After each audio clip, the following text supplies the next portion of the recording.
E ainda falando sobre as vacinas contra a Covid-19. 60% da população brasileira acima de 18 anos já recebeu pelo menos a primeira dose das vacinas. Especialistas da área de saúde afirmam que para que a gente saia dessa situação de pandemia, a vacinação é sem dúvida o melhor caminho. Mas, infelizmente, tem gente que se nega a tomar o imunizante. E essa recusa pode inclusive trazer consequências sérias. A volta à vida normal ainda é uma realidade distante e, segundo os infectologistas, dependem de uma série de cuidados, como o uso de máscaras, distanciamento e, principalmente, a vacina. Mas alguns brasileiros discordam da opinião de quem entende do assunto e insistem em questionar a obrigatoriedade da vacina contra a Covid-19. No ano passado, o Supremo Tribunal Federal teve de decidir mais de uma vez sobre o tema. Os ministros entenderam que não deve haver coação ou medidas invasivas para forçar a imunização contra a Covid-19, mas ela pode ser compulsória e as empresas e empregadores podem, inclusive, dispensar os empregados que se recusam a receber o imunizante. Foi o que aconteceu com uma auxiliar de limpeza de um hospital em São Caetano do Sul, em São Paulo. Ela foi demitida por justa causa porque não quis tomar a vacina contra a Covid-19. A trabalhadora não apresentou motivo médico para justificar a recusa, que contrariou os protocolos de segurança da empresa, que lida justamente com a saúde de outras pessoas. Os especialistas em saúde explicam que a vacina não impede a contaminação nem a transmissão da Covid-19, mas reduz muito essa possibilidade, porque diminui a quantidade de vírus no organismo. É super importante que todos entendam que a imunização, ela tem, além de proteger o indivíduo, ela também protege de forma coletiva, ou seja, a comunidade. A partir do momento em que a gente tiver uma porcentagem bem elevada da população com a primeira e com a segunda dose, o vírus ele diminui a circulação do vírus, ou seja, as pessoas diminuem a taxa de transmissão e, com isso, ele também muta menos, ou seja, sofre mutação. A ex-funcionária tentou na justiça reverter a demissão, mas o Tribunal Regional do Trabalho da 2ª Região em São Paulo negou o pedido. Os desembargadores destacaram o entendimento do STF e recomendação do Ministério Público do Trabalho, que considera falta grave a recusa injustificada em se vacinar. Segundo os magistrados, a empregadora deve proteger a saúde de todos os funcionários e pacientes do hospital, e essa proteção deve se sobrepor ao direito de uma única pessoa que se recusa a receber a vacina. Nesse ambiente de trabalho, eu tenho pessoas grávidas, eu tenho pessoas com comorbidades que são fatores de risco para o agravamento da Covid-19. Se eu tenho pessoas acima de 60 anos, mesmo imunizada, essas pessoas podem adquirir e agravar. Decisão essa do TRT de São Paulo que foi unânime, viu? Bom, para falar mais um pouquinho sobre esse assunto, eu converso agora ao vivo pela internet com a advogada trabalhista Camila Pezente de Abreu. Olá, Camila, seja bem-vinda. Muito obrigada pela sua participação. Boa tarde para você. Olá, Rafaela. Boa tarde. Camila, vimos na reportagem que realmente esse assunto, quando a gente coloca em xeque a questão da coletividade, esse direito coletivo se sobrepõe aos direitos individuais, é isso? É isso mesmo, Rafaela. A decisão é polêmica e acreditamos que ainda haverá várias discussões sobre o tema. O que se destaca nessa decisão é, de fato, a prevalência do direito coletivo sobre o direito individual. Nesse momento de pandemia, o que se busca é a proteção da saúde da coletividade, né?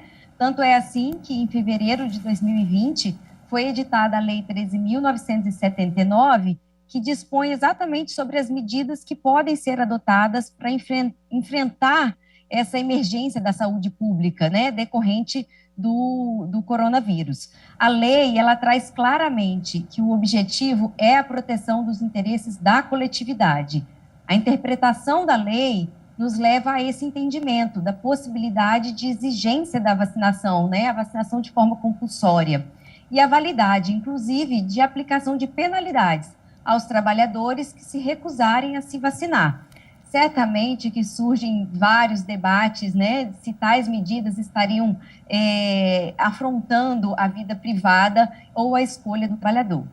Certamente o judiciário vai ser provocado sobre essas questões, sim, ao longo dos próximos meses, anos. Mas, bom, essa decisão do TRT, inclusive, chama atenção também para um julgado de dezembro do ano passado, outro anterior também, do Supremo Tribunal Federal, a mais alta corte do país.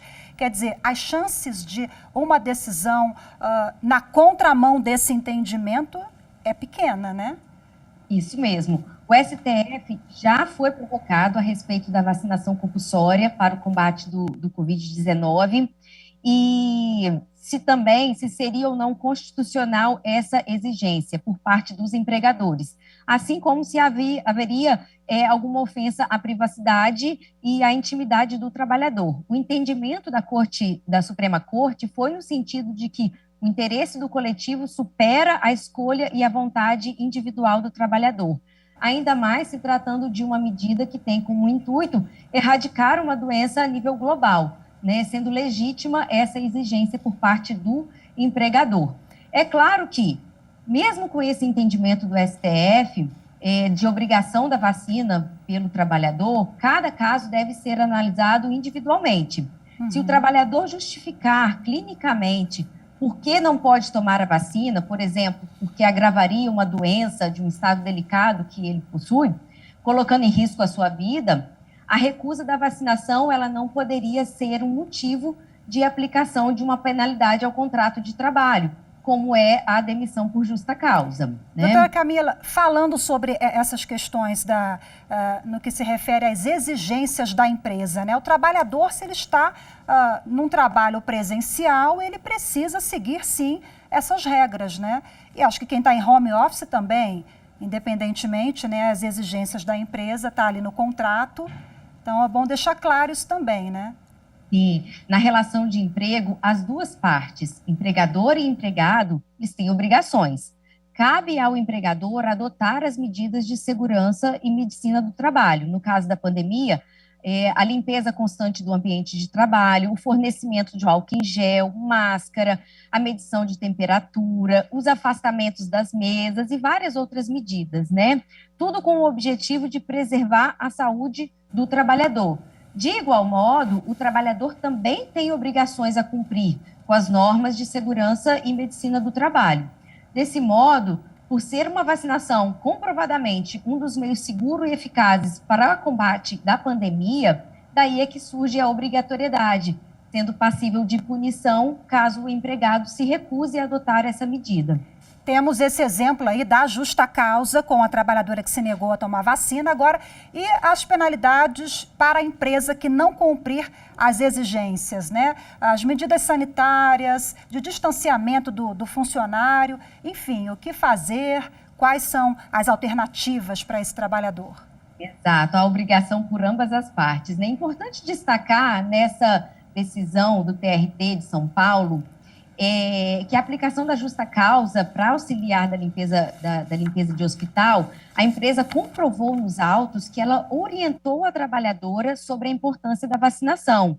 Ela usou uma das punições previstas na legislação, inclusive, a advertência, antes de chegar a essa medida extrema, que é a aplicação da demissão por justa causa.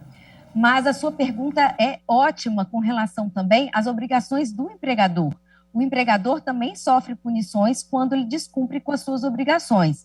O empregado que se sentir lesado pela falta de adoção de medidas preventivas contra o Covid, ele pode realizar uma denúncia na Superintendência Regional do Trabalho. E os fiscais do trabalho têm atuado incansavelmente na fiscalização das empresas, né, principalmente relacionada a esse cumprimento dessas obrigações, dessas medidas preventivas para o ambiente de trabalho. Ok, Camila Pezente, especialista em Direito do Trabalho, muito obrigada pela sua participação aqui conosco. Boa tarde para você. Boa tarde, Rafaela.